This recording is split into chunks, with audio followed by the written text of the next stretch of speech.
Hoy hablaremos sobre el diagnóstico y la aplicación de los resultados en la creación de productos y servicios.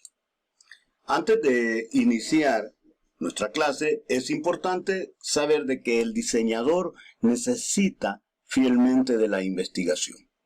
De esta manera, puede recoger información no distorsionada y no basarse en presunciones, y tener una oportunidad de ofrecer un producto más claro y sobre todo respaldado por una verdad.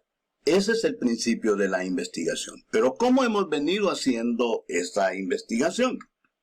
La clase pasada hablábamos acerca de detectar necesidades, carencias o deseos. Y de ahí tener nosotros la libertad de poder ofrecer a un público la creación de un producto o desarrollar unas ideas mercadológicas para un servicio ya establecido. Cuando existe un servicio establecido, es importante que nosotros establezcamos un diagnóstico. Este diagnóstico nos va a permitir conocer los antecedentes, la ubicación, cómo produce, cómo comercializa y toda la información necesaria de la empresa que hemos elegido. Por supuesto que si vamos a crear un producto o vamos a crear una nueva empresa, este diagnóstico tendría que ir hasta el final de nuestro análisis de información, ya que no tendríamos, por lógica, no tendríamos la información necesaria para poderlo efectuar. Pero si ya hay una empresa elegida, hay una clínica psicológica, hay una peluquería, ellos deben de tener un diagnóstico, y si no, nosotros se los tendríamos que hacer. Posteriormente del diagnóstico, nosotros vamos a detectar el problema. El grupo va a estar orientado a analizar ese diagnóstico y ver cuáles son esas problemáticas que les dificultan para poderse enfrentar a un mercado. El problema, por sentido común, me da una solución. Y como veremos más adelante, esta solución tiene una coherencia directamente proporcional con los objetivos. Pero bien, veamos un ejemplo de diagnóstico para que nos podamos ubicar. En el diagnóstico comercial nosotros analizamos el producto, el servicio, el mercado, la competencia, la distribución, el precio, los problemas de comunicación que se tienen, etcétera, etcétera. Esta es nuestra recordada cafetería Elizabeth, donde ya vamos a regresar muy pronto y vamos a volver a comprar. Para hacer un diagnóstico de esta empresa, porque ya tiene una información, puede ser de que la propietaria no la tenga escrita, pero sí alguien llega y le viene a preguntar sobre el negocio, ella le puede dar una diversa información, ella sabe qué productos y servicios venden, cuál es el concepto de su negocio, o sea, la idea del negocio, cómo operan, quienes le compran, quién es el mercado, cuáles son los precios del producto, cuáles son sus políticas de venta, etcétera, etcétera. Toda esta información se recopila para poder tener un diagnóstico sobre el negocio. Cuando ya tenemos este diagnóstico, nosotros empezamos a recopilar la información. Y esto se hace tanto en el caso de crear nuevos productos como cuando ya tenemos una empresa establecida. Decíamos que todo comienza con un problema. El problema nos da una solución. Y aquí hay una técnica que debemos nosotros de aprender. La solución, por sentido común, nos da el objetivo general de nuestra investigación. El objetivo general, para poderlo desarrollar, se desglosa en objetivos específicos. Quiere decir de que ¿cómo voy a alcanzar mis objetivos? A través del objetivo específico. Esto es como una escalera. Yo quiero alcanzar el objetivo general y cada uno de los peldaños que tengo que subir me va a ayudar para alcanzar mi objetivo general. El hecho de tener bien claro los objetivos específicos nos permiten determinar quiénes nos pueden dar las fuentes de información para resolver estos objetivos. En este caso del esquema hemos puesto consumidores, referencias biográficas, expertos, censos y datos estadísticos. También nos permite, el hecho de tener claro las fuentes de información nos permite tener clara las técnicas que vamos a utilizar para recopilar todos esos datos que necesitamos. Para investigar al consumidor, en algunos casos va a ser muy importante y por eso he incluido esta tabla para que ustedes la tengan de referencia. Al investigador hay 3 elementos principales donde se le puede investigar. Y es a saber qué le gusta, cuáles son sus hábitos y cuáles son sus preferencias. He puesto también en este cuadro sus definiciones y algunos ejemplos para que ustedes lo tomen en cuenta a la hora de diseñar sus cuestionarios. Existen otras técnicas que, de acuerdo a las circunstancias que vivimos en esta cuarentena, que no nos permiten una mayor movilidad, ustedes la pueden utilizar, y como son las evaluaciones, los focus group, los grupos de discusión, las entrevistas individuales y los sondeos. Sí quiero aclarar en el hecho de los grupos de discusión que si bien es cierto que evalúan actitudes e influencias sociales en la conducta de las personas, muchas veces se confunden con lo que es focus group. El grupo de discusión nos permite evaluar conductas, opiniones, sugerencias de las personas. En cambio, los focus group a nosotros nos permite el hecho de evaluar técnicamente una propuesta.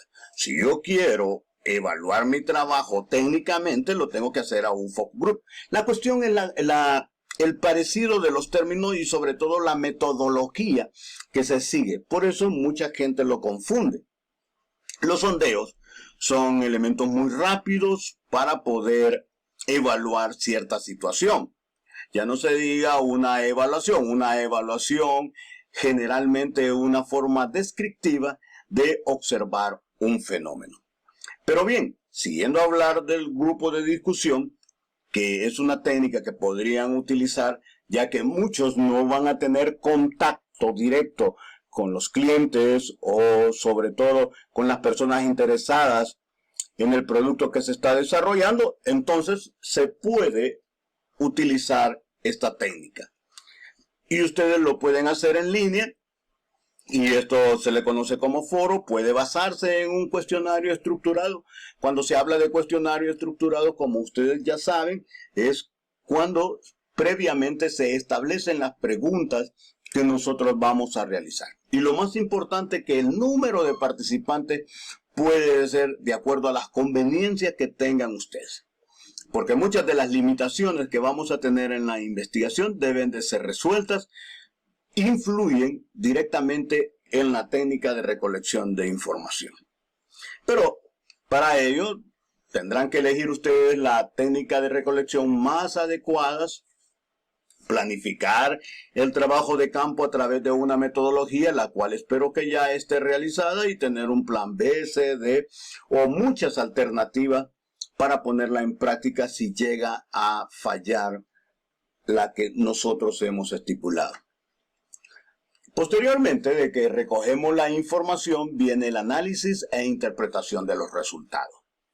Acá quiero hacer énfasis de que para analizar los resultados no hay una fórmula, pero sí es importante que nosotros planifiquemos cómo lo vamos a hacer. Si nosotros vamos a tener una orientación y sobre todo quiénes van a hacer ese análisis dentro del grupo, para que todos tengamos una orientación necesaria y sobre todo en conjunto para determinar nuestra propuesta.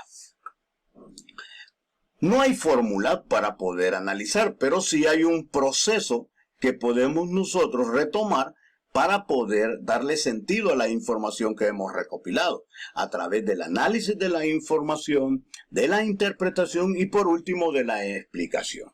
¿En qué consiste cada una de estas fases? La etapa de análisis propiamente tal, como se le dice, consta del hecho de recopilar la información y darle sentido a todos esos datos que nosotros hemos obtenido. El objetivo es de comprender el fenómeno, porque si no hemos entendido exactamente cuál es el alcance que hemos establecido, por supuesto a través de los objetivos, muchas veces nuestro análisis se desvía a otros elementos que no eran los que habíamos propuesto a un principio. Y también no existe un análisis de datos si no hay una explicación pertinente y con base de su contenido. Por la naturaleza de los datos, nosotros podemos hacer análisis cuantitativos y cualitativos. Ustedes bien saben que lo cuantitativo es cantidades y esto busca tendencias, mediciones, y lo cualitativo busca interpretar actitudes y comportamientos. Es más subjetiva la cuestión.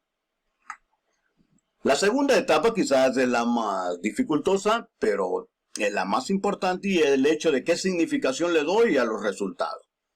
Y por eso ustedes deben de estar completamente inmersos en lo que es el proceso de la mercadotecnia para poder tener una interpretación adecuada a esos resultados. Y por último, la etapa de explicación. ¿Cómo se va a dar respuesta? Ya tenemos el análisis, ya tenemos la interpretación y ahora le damos respuesta a ese problema que nos establecimos desde un inicio. Y todo esto nos va a ayudar para poder desarrollar nuestra propuesta. Pero bien, por sí solo, los análisis no se realizan.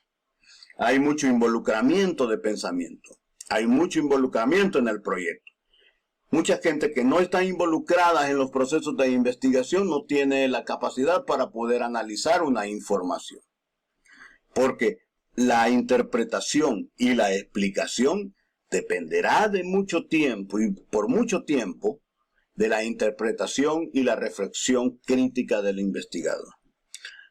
Ahora, jóvenes, ustedes deben de poner en práctica este proceso que hemos estudiado, ya que la próxima semana, el día jueves, estarán entregando los resultados de su investigación.